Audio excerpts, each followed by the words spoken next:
Well, if you found your way to my channel, you may have noticed I changed the name of my channel again. Anyway, guys,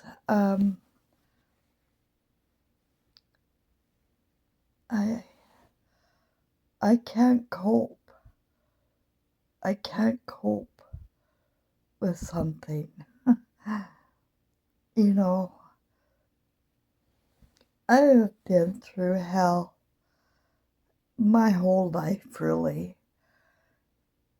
mixed in with the magical journey that feels very special to me. Or I'm making shit up in my head to cope with the traumas, trauma after trauma. But there is something that I've never been able to cope with, and I just wanted to share it with you today. I know I'm weird. I know it. But I can't cope with love. I can't cope with love or surprises at all. I don't know how to cope when something shows up. And I know somebody out there in the world is being kind to me. I suspect Anthony again. Anthony sent me a letter, well, twice on my birthday.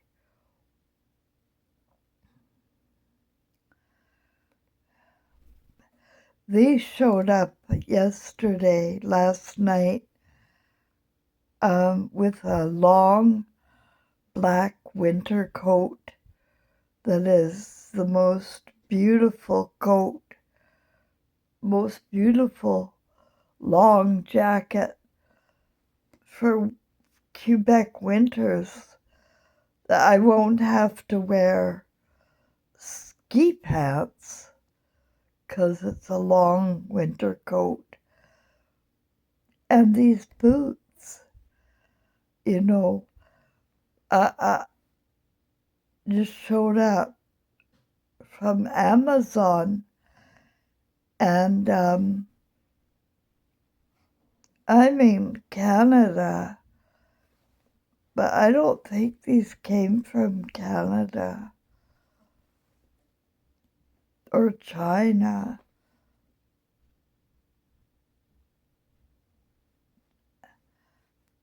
I don't know what to think. But, okay. So I've had a couple of experiences where people have gone out of their way for me. Like the time when I left my husband finally, and I got a condo. I wanted a job, but I didn't want the responsibility of human resource management or teaching life skills or anything like that. I just wanted a job where I didn't have to think a lot. And I went down to the local IGA, which is, like a Albertsons or, it's a grocery store, smaller than the big ones, but bigger than the convenience store. So I went down to IGA and with my resume, ridiculous, because I was way overqualified to be a cashier. But I sought out the supervisor of the IGA, and she was stocking shelves at the time. And I went up to her directly and I said, hey, I'm overqualified for working here in your store, but I've had a tough time. My son died 2 years ago. I just left my husband and I need somewhere to go.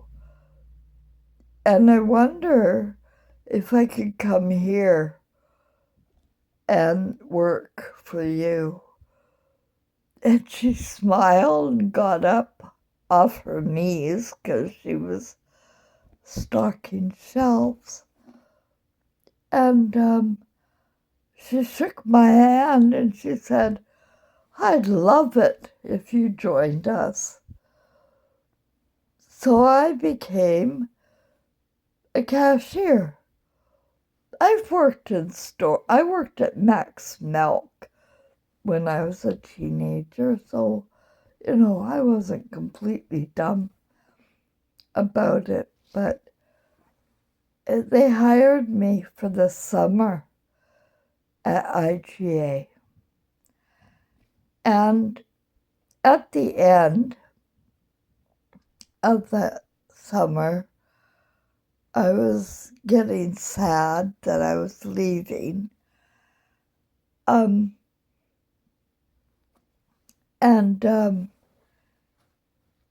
But my supervisor had some parties up at her house, which overlooked the lake, Kalamalka Lake in Vernon, British Columbia, and a beautiful yard. And she would have, parties where people at the store could bring their family and tents or campers and just hang out at her house. Well, I went to one of her parties and I gotta tell you, she's amazing. I had a very good time. And then she was gonna have another one in September and invited me, even though I finished working at the store on Labor Day weekend on the 3rd or 4th of September. She said, well, you should still come to the party. And I said, okay, thank you. And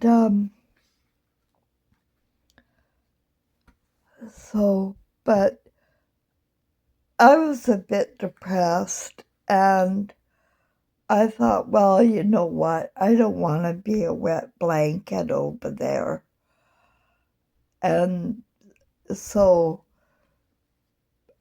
I didn't go to the party.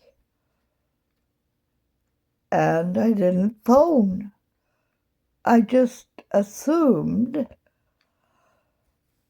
no one would miss me. You know, I was like 50 years old and I didn't belong there anymore in the store. And I sure didn't suspect that my supervisor had organized a huge, beautiful surprise party just for me. And I didn't show up.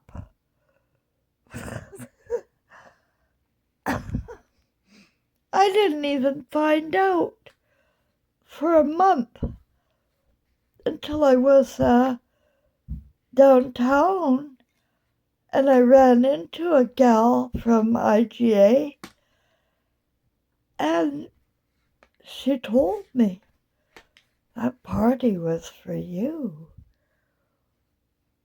And I just died, you know. But I come with a good excuse. You know, I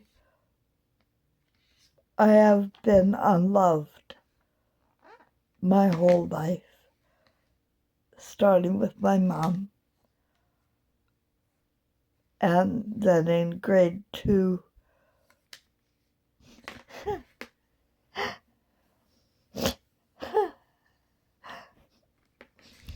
I was introduced to a horrible world when I was in grade 2.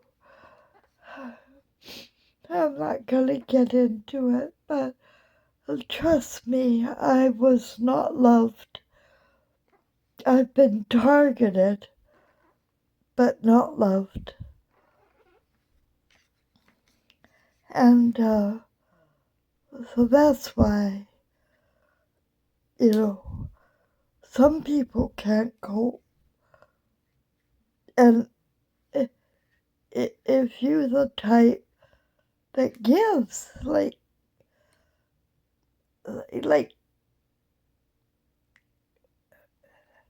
from your heart this way, I don't want you to hate me. I just can't cope. I don't know how to say thank you.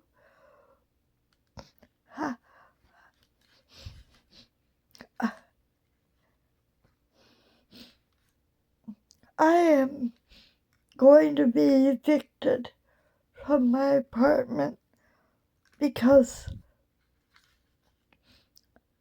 I will not pay for the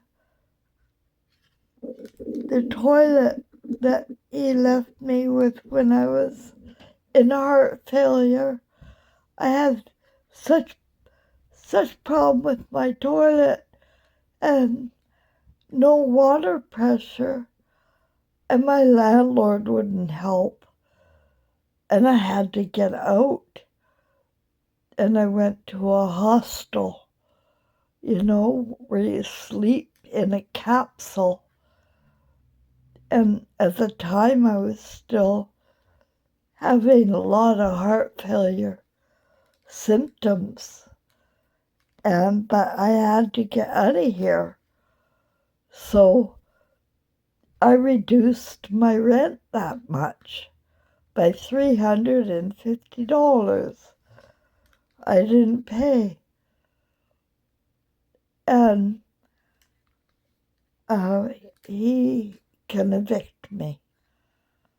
And I'm stubborn.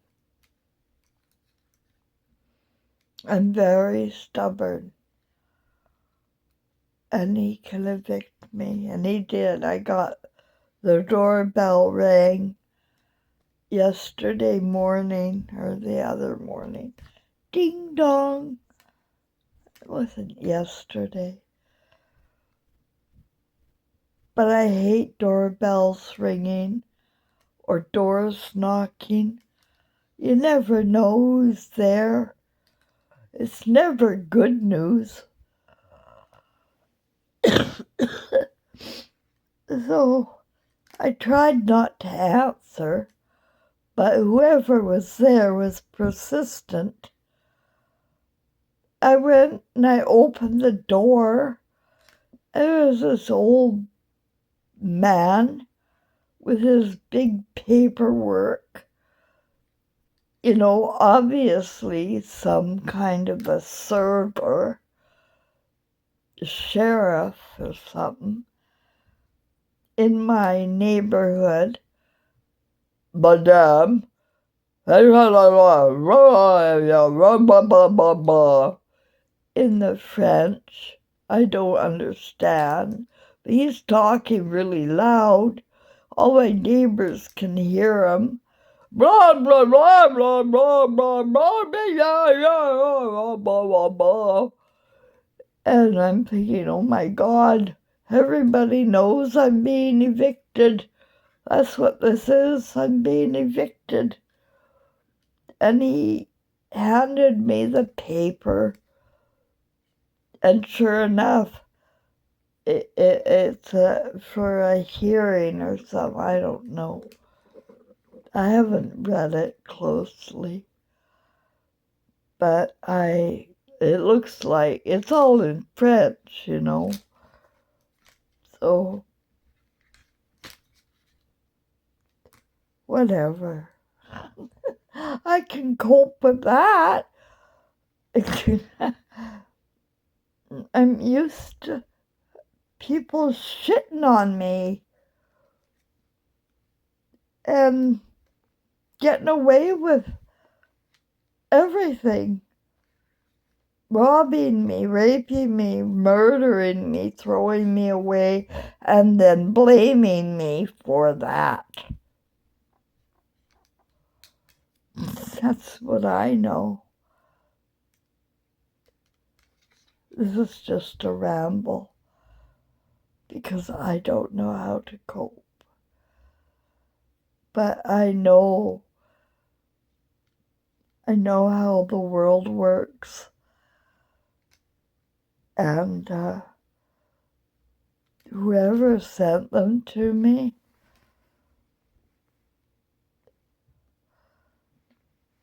I wish I could hug you.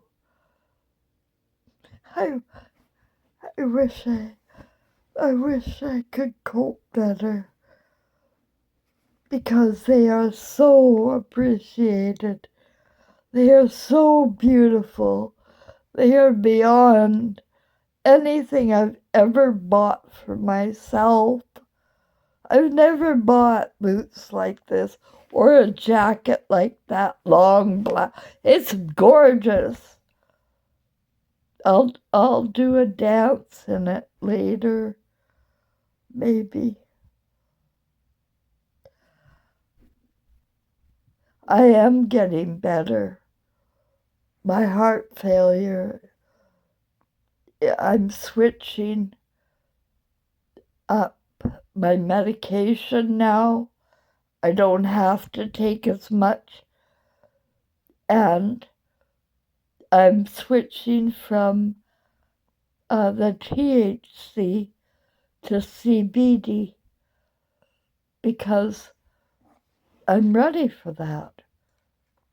I'm ready to live again. And I'm going to have to start at ground zero in Quebec, where I don't know French. I have short-term memory problems. And I just thought I would try. Because that is one thing. I am a hard worker.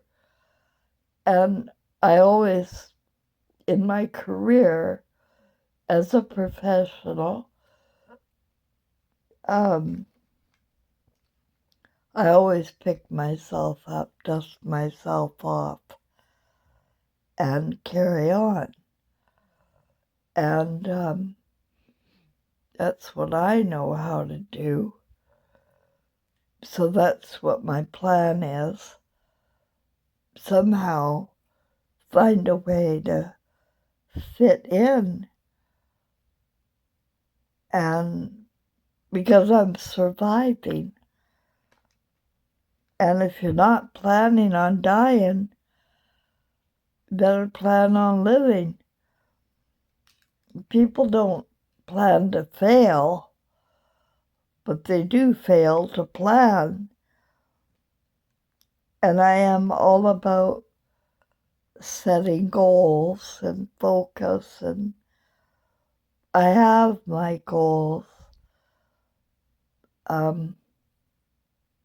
I want to, I'm not going to tell you my goals, but I do have them. And because clearly I'm not going to be taken.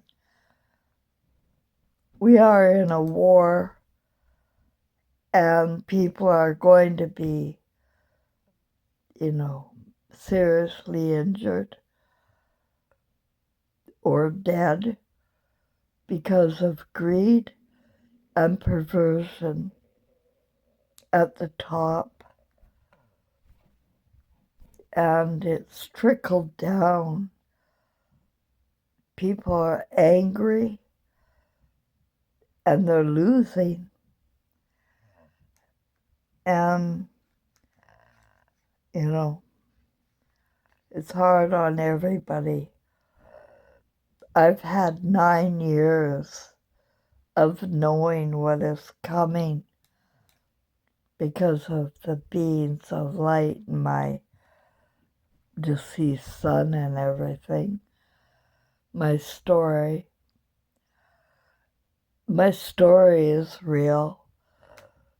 I've put my whole heart into the channel just to talk it out, just to talk out everything.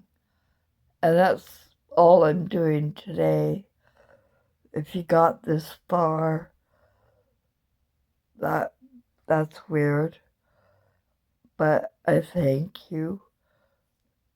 I don't know why you would want to listen today, but thank you.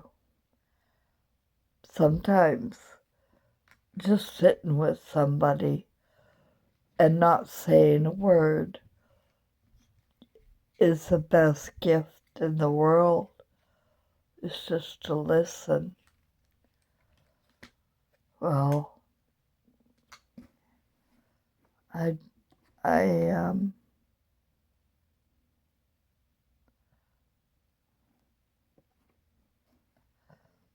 my son is with me, holding my hand, and if you call me crazy for that, at least I can cope with the death of my son by finding ways to think better. And I think better than I ever have in my life. I think we're all spirits here for an experience of some kind. And I think everybody's here on purpose. And thank you for being here.